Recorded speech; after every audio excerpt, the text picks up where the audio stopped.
Welcome to the Art of Precision on Gillette World Sport.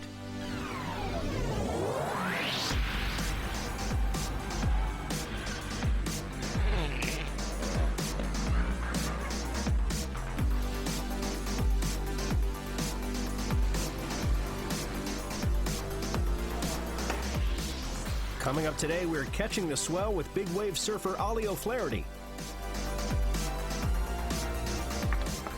Getting a slice of the action at the Timbersports World Championship.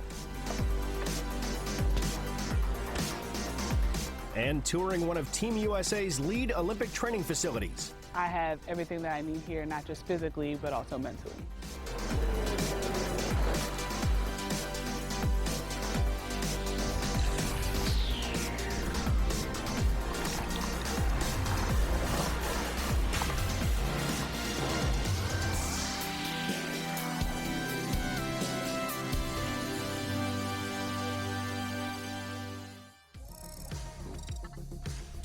First up on Gillette World Sport this week, we're chasing Ireland's biggest waves with surfer Ollie O'Flaherty.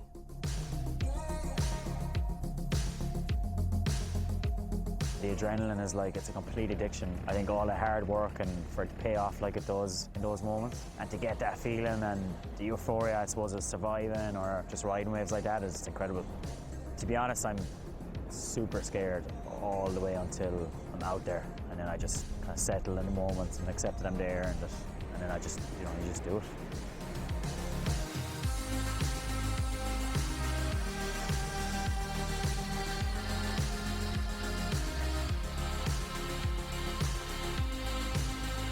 My name is Ollie O'Flaherty from Lahinch, County Clare in Ireland. I'm a big wave surfer. I started surfing when I was 4 years old and just fell in love with it.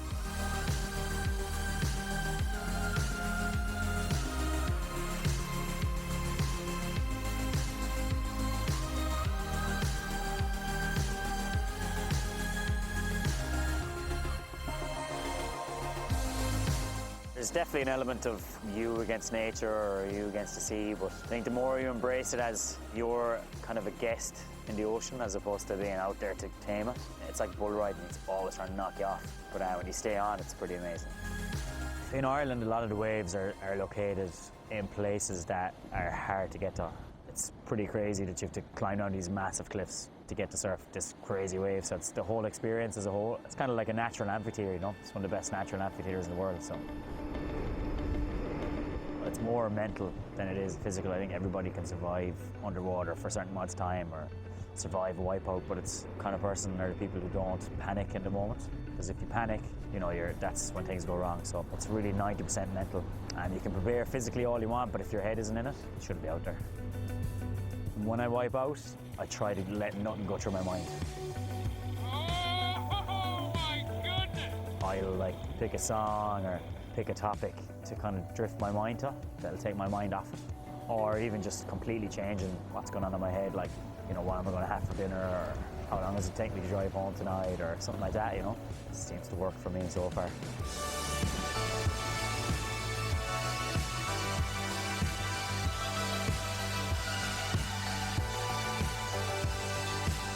I have an inflatable suit where if I pull on the cord, it'll inflate and it'll help me come to the surface. Also, we wear impact vests with a little bit of flotation to make us come to the surface, especially if in a situation where you were to be knocked unconscious, that'll actually float you to the top. And then on top of that, we usually have safety teams dedicated with jet skis to keep an eye on surfers. If you're towing in big waves, your tow partner will follow you in and try and find where you are.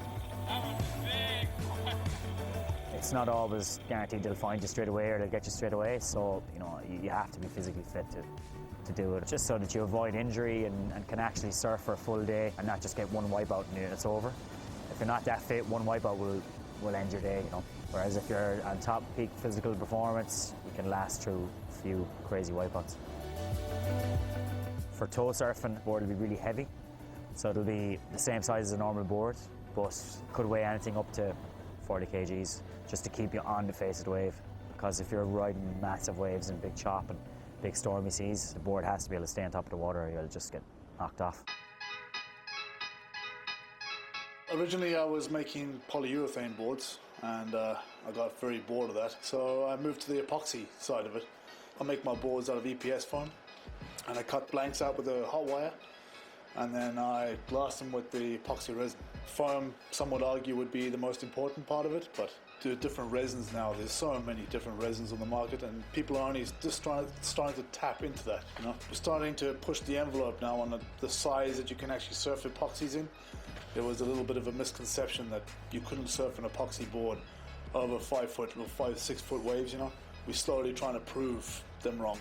Flax fiber is one fiber that's got very good dampening properties, so we're starting to eliminate all that bounce and chop and bump that people talk about. And so I think the next couple of years we're going to see a lot of progressive surfboard building.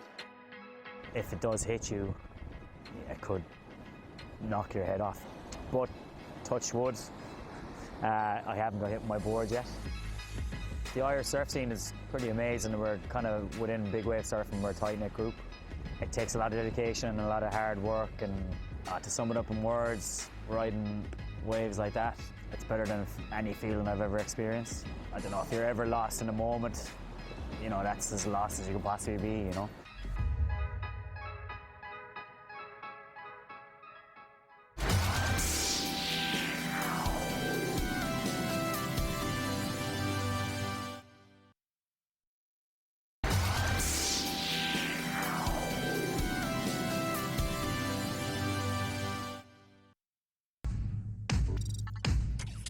Next, the best logger sport athletes in the world pick up their axes and saws for the annual World Championship in Norway.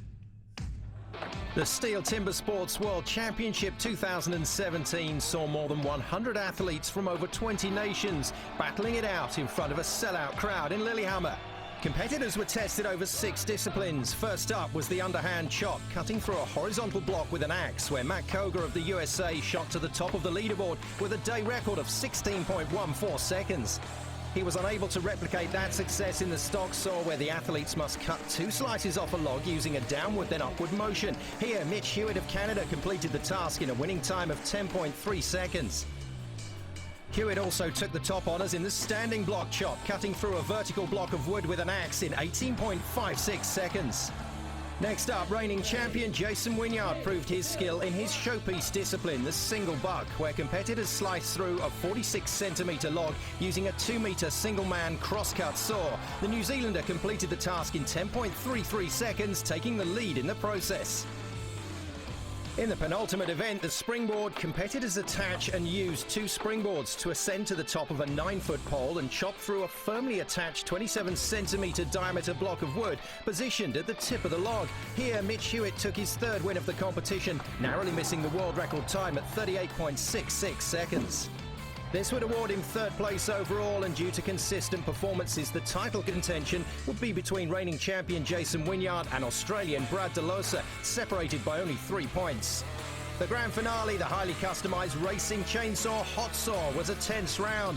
Here the Australian committed a technical error which cost him valuable points and resulted in Jason Wynyard successfully defending his title, becoming the best logger sports athlete in the world for a 9th time.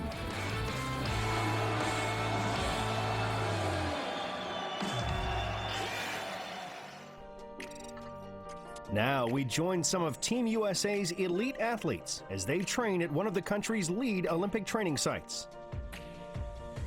The Chula Vista Elite Athlete Training Center is a 150-acre facility and home to some of Team USA's top Olympic athletes. Previous medalists and future hopefuls train under the same roof, all focusing on their preparation for the Tokyo 2020 Olympics. I've been here for 3 or 4 years now, going on 5. The first couple of years, since I was new, and I meet everybody at the same time. So after the first couple of years, it's like a family. So now it's like meeting everybody, come back, training again. It's like a family, but at the same time, we're in competition, the same events. It's a lot of fun here. Having that many competitors here, like Olympians and gold medalists like that, and we're champions here, rubs off on you a little bit. It's like, okay, I have to beat this person, be better than that person, or eat the same thing that she eats, or certain things that he eats. So it's like competitive for sure, but I'm mostly at the track because it's where I be most of the time anyway. So I'm mostly here from 8 to like 5 or 4 o'clock, and that's really about it. The facilities here are, we have an indoor archery range, an outdoor archery range. We have a weight room, we have sports medicine, a cafeteria, and a nice area to shoot bows and arrows. Training, we usually just get here around 8:30 in the morning. We'll train until noon, come back down around 1:30 and shoot till 5. 3 days a week we'll do weight training. As a team we've also been running, so we'll go a couple miles 3 times a week as well. We try to shoot between 350 to 450 arrows. Some people shoot more, some people shoot less, but 400 is a good round number. In archery we pull ribs out oftentimes, and so having the chiropractors here to be able to pop those back in is very nice because it's not very fun having ribs out of place when you're shooting. Practicing outside, you have a lot more wind, so you have to learn to aim off. You have to deal with different lighting conditions. Indoors is pretty much set year-round. For 2020 in Tokyo, it's just going to make a world's difference. I've been here for probably 4 to 5 years now. So we've got 3 BMX tracks with a pump track and some trails, so it allows us to have so many different options and variety. As a BMX rider, we do a few different things. A lot of it's just balance and stability. We get in a lot of different positions, and our balance points are always different, so we sort of focus on that and to be one with your body and prevent any injuries. I love living on site. I'm the type of person, I don't know, I love being around people. And so I feel like everybody here has that common goal of like, I really want to get a gold medal and have that USA across my chest. In the dorm, like we create a community because we see each other every day. And I see you working really hard and I see you working towards your goal. And when you achieve it, I feel like I've achieved it. Last year, some people got injured, and I think there is something very devastating about an injury that makes you not really trust your body anymore in the way that you once did. And so to have your teammates there to help you have a healthy, balanced perspective is something that like I didn't really expect to be a perk of training here, but I think I'm so grateful for that. I have a history of dealing with bipolar depression, and I think it's really important because a lot of athletes don't really talk about, you know, what mental disorder can possibly do to you as far as just whatever you want to do in life. But I think that is focused on too much, but I don't think people talk about it enough as an example of like, yeah, this is something I deal with every day, but I also still am very successful. But I think that's also the awesome part about having a sports psych on site. Like I have everything that I need here, not just physically, but also mentally. A thing that I was struggling with prior to coming here was I was training on my own. When I came here the first week, we were going over hurdles, and I increased my start by like half a second because I'm racing and I'm working next to girls that are better than me, and that pushes me and makes me better. It's Monday through Saturday, and every day is about 2 to 3 technical events. We're in the weight room 3 to 4 days a week. So we're out here at least about 4 hours a day outside on the track. That's what it takes to be the best, and it's been incredible. It just took a little bit to get adjusted to. Throughout the week, we probably have about 6 field sessions and 2 to 3 gym sessions. In between, we have day off and lots of recovery time. As I train towards Tokyo 2020, as well as our upcoming season, being able to train here with my teammates every day just makes the season easier. We have one place to be, we have one job to get done, and this place allows us to focus on just that in the sun without having to deal with cold or snow or rain. So I think that's a huge benefit to us as well. I've been training at Chula Vista. This is my 2nd full year. We've got a good group that really competes against each other every day. It's definitely conducive to big performances. So my typical training day would look like some type of workout in the morning, getting the body moving, either sprints or jumps or something along those lines, and then a throwing session, and come back in the afternoon and do a 1 to 2 hour lifting session, and then an auxiliary session in the evening with med ball or plyometrics, something along those lines. When you have this many top-level athletes in one place and training together, I mean, you see world champions, Olympic champions, as well as just multiple Olympians walking around. So you get used to seeing that, and you get used to not only competing, but interacting with athletes that are at that top level, and it just becomes the norm.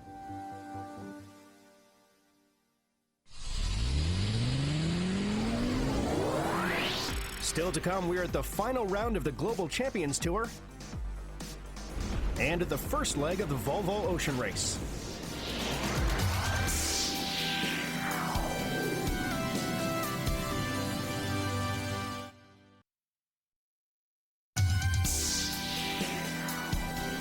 Welcome back to Gillette World Sport.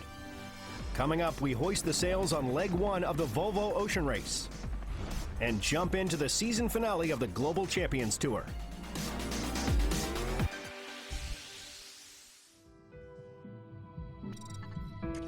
Now we catch up with the fleet of the Volvo Ocean Race as they take on the first journey of the 11-leg route. Since 1973, the Volvo Ocean Race has been regarded as the longest and toughest professional sailing event in the world.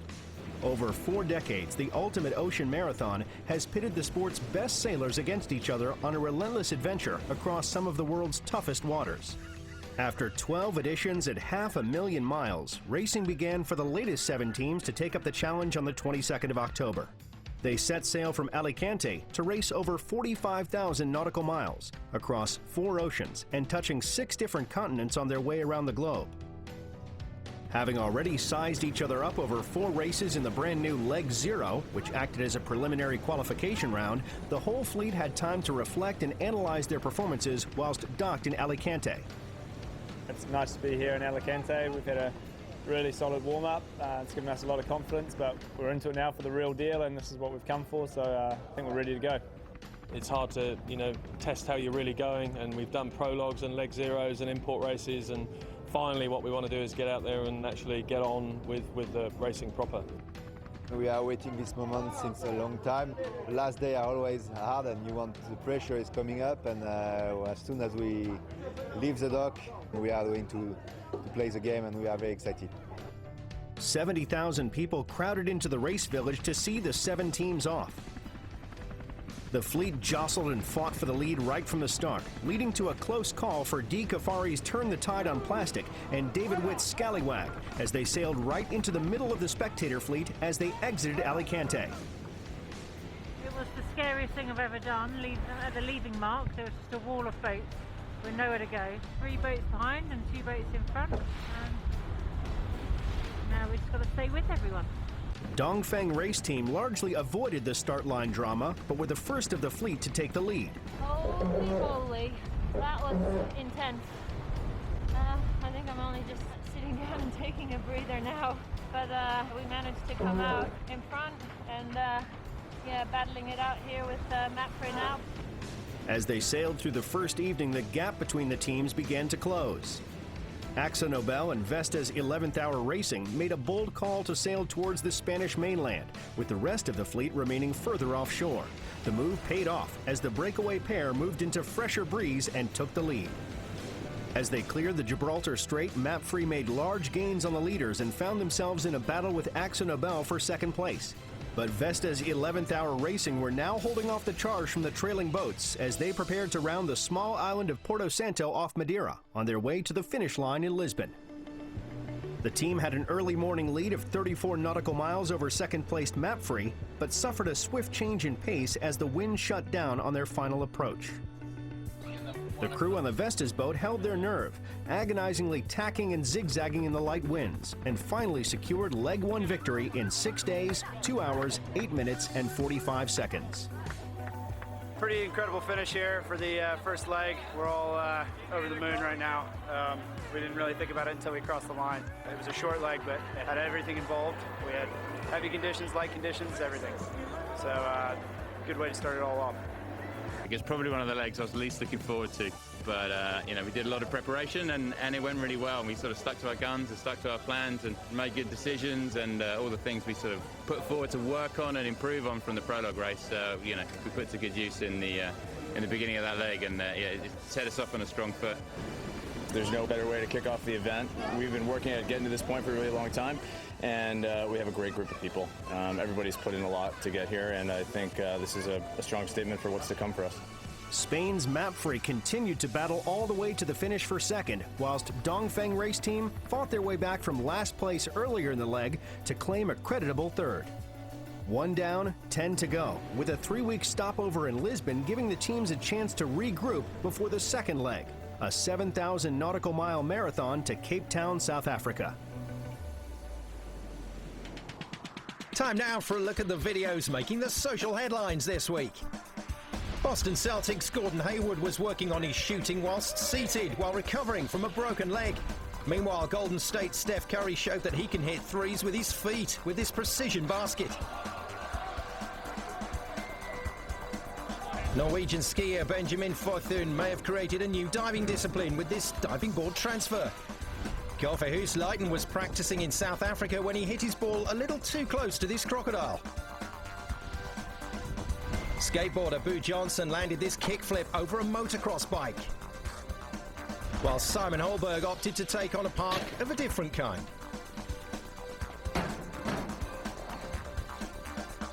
England's footballers warmed up with a game of kabaddi.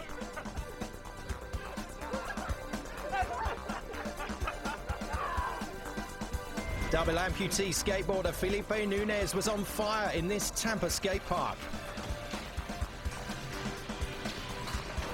Footballer Clarence Seedorf showed off some slick footwork while taking on his son at home. Baseball coach Kevin Schneider got a little bit too close to the action while scouting new talent. And finally, snowboarder Rupert Tontori showed off his surroundings in 360 during training in Innsbruck.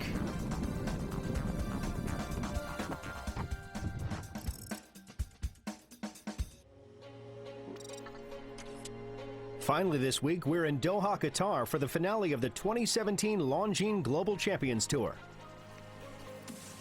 The crowds gathered in Doha to watch the climax of the Global Champions Tour unfold at the Al Shakab Equestrian Facility in Qatar. A 9-strong jump-off saw Michael van der Vleuten of the Netherlands setting the time to beat.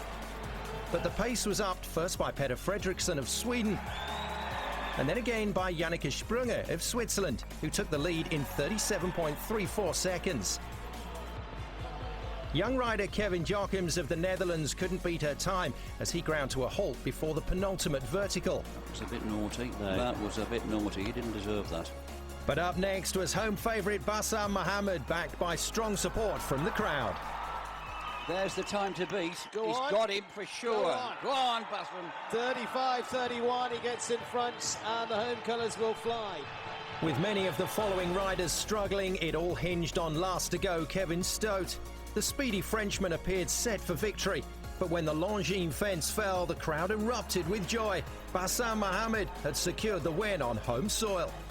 Despite missing out on a jump-off place, Harry Schmolder's supreme performance all season had already ensured that he was the 2017 champion of champions. But the Dutchman could celebrate the double in Doha, as he also clinched the team title as part of the Hamburg Diamonds.